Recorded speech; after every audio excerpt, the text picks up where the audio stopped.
తెలంగాణ ఉద్యమంలో ఆలె నరేంద్ర పాత్ర మరువలేనిదన్నారు బీజేపీ నేతలు. ఆయన 11వ వర్ధంతి సందర్భంగా హైదరాబాద్లోని బీజేపీ రాష్ట్ర కార్యాలయంలో నిర్వహించిన కార్యక్రమంలో బీజేపీ రాష్ట్ర ప్రధాన కార్యదర్శి కాసం వెంకటేశ్వర్లు, మాజీ ఎమ్మెల్సీ రామచంద్రరావు నేతలు పాల్గొన్నారు. నరేంద్ర స్ఫూర్తితో హిందువులకు రక్షణగా నిలబడతామన్నారు. గోల్కొండపై కాషాయపు జెండా ఎగురవేసేందుకు బీజేపీ కృషి చేస్తోందన్నారు కమలం నేతలు. ఆలే నరేంద్ర గారు హైదరాబాద్ ప్రజలుగానే తెలుగు వారందరూ కూడా టైగర్ నరేంద్రగా పిలిచేటటువంటి ఒక నాయకుడు. వారి 11వ వర్ధంతి ఈరోజు ఇక్కడ జరుపుకుంటున్నాం.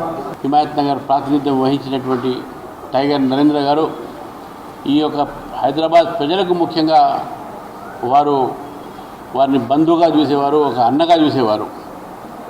ఎక్కడ ఎవరికి అన్యాయం జరిగినా, ముఖ్యంగా పాత బస్తీలో ఏ హిందూకు అన్యాయం జరిగినా టైగర్ నరేంద్రని గుర్తు చేసుకునేవారు, వారు ముందుండేవారు.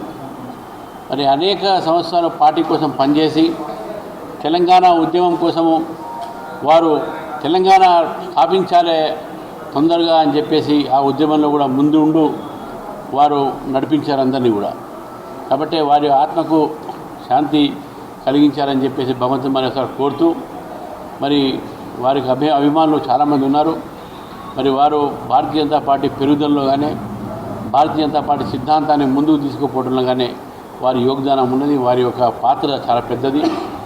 ఈరోజు వారి స్మరించి వారి ఆశయాలను సాధించే దిశలో భారతీయ జనతా పార్టీ కార్యకర్తలు వెళ్తారని చెప్పేసి కూడా నేను అందరినీ కూడా కోరుతా ఉన్నాను. నరేంద్ర గారు భారతీయ జనతా పార్టీకి తెలంగాణలో ఒక ఉద్యమ స్ఫూర్తి. ఇక్కడ ఉన్నటువంటి హిందువులకు శాంతియుతంగా నివసించేటువంటి అవకాశాన్ని కల్పించడం కోసం నిరంతరం ఒక యోధుడిలా పోరాడి రజాకార్లను వెంటాడినటువంటి వ్యక్తి. ఐఎస్ఐ ఉగ్రవాదులకు వ్యతిరేకంగా కూడా పోరాడినటువంటి వ్యక్తి. ఇవాళ హైదరాబాదుని పట్టి పీడిస్తున్నటువంటి రోహింగ్యాల వ్యవహారం, బంగ్లాదేశీల వ్యవహారం, ఈ తీవ్రవాదుల యొక్క ఆగడాలను ఎప్పటికప్పుడు ఎదుర్కొంటూ ప్రజలకు బాసటగా నిలిచినటువంటి వ్యక్తి నరేంద్ర గారు.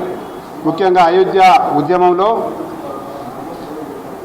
దేశంలో ఉన్నటువంటి పెద్ద ఉద్యమకారులు అశోక్ సింఘాల్జీ లాంటి వారి సరసన దక్షిణ భారతదేశం నుంచి ఉద్యమాన్ని, అయోధ్య రామాలయ నిర్మాణ ఉద్యమాన్ని ఉవ్వెత్తున ముందుకు తీసుకెళ్ళినటువంటి మహనీయులలో వారు ముందు వరుసలో ఉంటారనే దాంట్లో ఏమాత్రం అతిశయోక్తి లేదనేటువంటి విషయాన్ని